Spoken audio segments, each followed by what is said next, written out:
Hello stenographers. सूजी steno lab में आपका स्वागत है। मैं हूँ आपकी ओरेटर सूजी और मैं आज आपके लिए 100 वर्ड्स पर मिनट का डिक्टेशन लेके आई हूँ। तो चलिए हम वीडियो स्टार्ट करते हैं।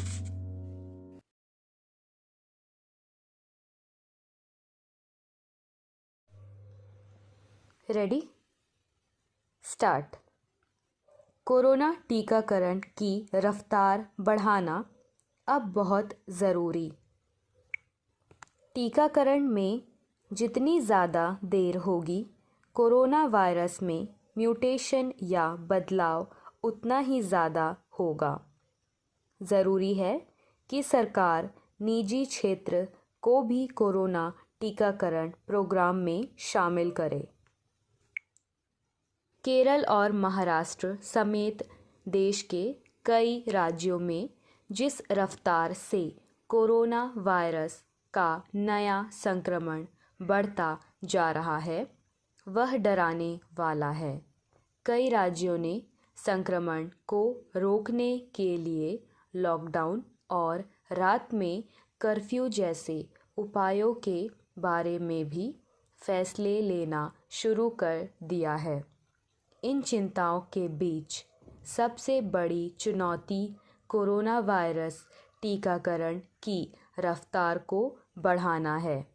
केंद्र सरकार ने तय किया था कि पहले दौर के टीकाकरण में वह हर रोज़ 13 लाख लोगों को टीके लगाएगी। यह लक्ष्य अभी तक हासिल नहीं हो पाया है। यह बात सही है कि भारत दुनिया के उन 4-5 देशों में शामिल है जो काफ़ी तेज़ रफ्तार से टीकाकरण कर रहे हैं, लेकिन हमारे सामने चुनौतियां दूसरे किस्म की है। खासकर विशाल आबादी के कारण अमेरिका जैसे देशों से तुलना की जाए तो भारत में अभी भी टीकाकरण की रफ्तार बहुत कम है। अमेरिका में इस वक्त लगभग हर रोज़ 18 लाख से ज़्यादा लोगों को कोरोना वैक्सीन लगाई जा रही है, जबकि भारत में यह आंकड़ा करीब 4 लाख के आसपास है।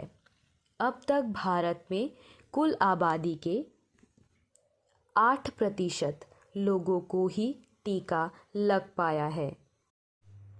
अगले चरण में 30 करोड़ लोगों को कोरोना वैक्सीन लगाई जानी है, जो 50 साल से ज़्यादा उम्र के हैं या गंभीर बीमारियों से जूझ रहे हैं। केरल और महाराष्ट्र में मिले कोरोना वायरस के 2 नए म्यूटेंट या बदले हुए स्वरूप चिंता की बड़ी वजह है।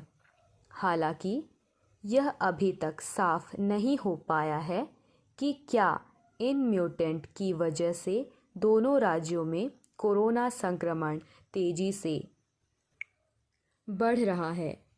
टीकाकरण की धीमी रफ्तार के पीछे सरकार की यह दलील है कि सकारात्मक माहौल बनाने और टीकाकरण के प्रति संभावित प्रतिरोध को कम करने उसने जानबूझकर शुरुआत में टीकाकरण धीमा रखा। वयस्कों को इतने बड़े पैमाने पर वैक्सीन लगाने का यह भारत का अपनी तरह का पहला अनुभव है। पुराने अनुभव अच्छे नहीं थे।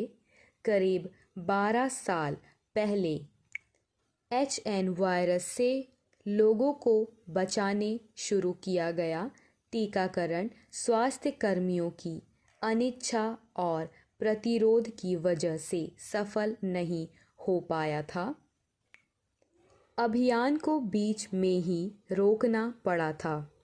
7 लाख से ज़्यादा वैक्सीन कचरे में फेंकनी पड़ी, लेकिन 6 हफ्तों बाद अब भारत के पास कोरोना टीकाकरण का पर्याप्त अनुभव भी है और टीकों के सुरक्षित होने का पुख्ता डाटा भी। अब वक्त आ गया है कि टीकाकरण की रफ्तार को कई गुना तेज किया जाए, क्योंकि टीकाकरण में जितनी ज़्यादा देरी होगी, कोरोना वायरस में म्यूटेशन या बदलाव उतना ही ज़्यादा होगा। संक्रमण के फैलाव के साथ साथ वायरस खुद को बचाने लगातार रूप में बदलाव करता जाता है। भारत पहुंचा कोरोना वायरस अब तक 7,000 बार म्यूटेट हो चुका है। अगर इस म्यूटेशन के दौरान कोविड-19 वायरस का कोई खतरनाक स्वरूप तैयार हो गया तो बड़ी मुसीबत खड़ी हो जाएगी। भारत के पास टीकाकरण की क्षमता ज़बरदस्त है, इसमें किसी को शक नहीं होना चाहिए। हफ्ते भर के अंदर हम 17 करोड़ से ज़्यादा बच्चों को पूरे देश में पोलियो की खुराक देते हैं। हालांकि वह ड्रॉप्स के रूप में होता है और कोरोना वैक्सीन इंजेक्शन के रूप में देनी है। लेकिन टीकाकरण का एक पूरा तंत्र हमारे पास तैयार है। अगले 2-3 महीनों के अंदर 50 करोड़ की आबादी को कोरोना वैक्सीन देने के लिए ज़रूरी है कि सरकार निजी क्षेत्र को भी टीकाकरण प्रोग्राम में शामिल करे। बिना निजी चिकित्सा संस्थानों को साथ में लिए इतनी तेज़ रफ्तार से टीकाकरण लगभग असंभव होगा। देश में लगभग 60% इलाज आज भी निजी अस्पतालों के माध्यम से होता है। निजी अस्पतालों के शामिल होने से टीकाकरण की रफ्तार न केवल तेज होगी, बल्कि कोरोना संक्रमण के विस्तार भी थमना संभव होगा। अगर वायरस म्यूटेट होता है तो भी वैक्सीन मरीज को काफ़ी हद तक सुरक्षा दे देगी। अगले चरण के टीकाकरण में पूरा जोर 50 साल से ज़्यादा उम्र वाले लोगों पर होगा, क्योंकि 80% से ज़्यादा मौतें इसी आयु वर्ग के लोगों की हुई है। अमेरिका समेत कई अन्य देशों की तुलना में भारत में कोरोना वायरस संक्रमण के हालात अभी भी कहीं बेहतर हैं, पर ज़रा सी लापरवाही पूरी तस्वीर पलट देगी।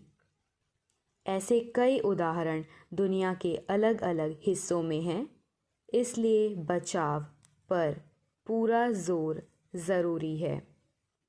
Stop. So this is it for today, and if you like my video then do like us and also share